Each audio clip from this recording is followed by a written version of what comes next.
سلام، روز قشنگتون بخیر. امروز اومدم با یه آموزش جذاب و جدید دیگه. آموزش برانی، کره، شکلات تخته‌ای، روغن مایع. میذاریم روی کتری تا بنماری بشه یا توی ماتروفه. تخم مرغ رو با شکر کاملا هم میزنیم. حالا وانیلا اضافه میکنیم. حالا ترکیب شکلاتی ولرمو که این هم زدم بهش اضافه میکنیم.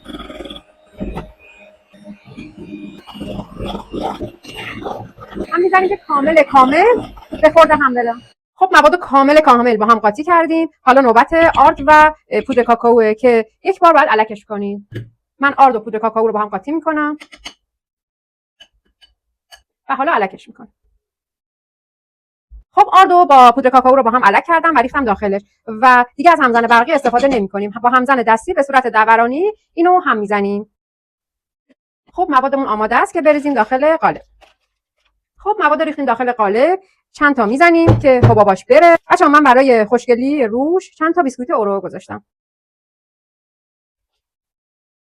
میذاریمش تو فر. داخل قالب ریختم و میذارمش داخل فر. ببینیم چی در میاد.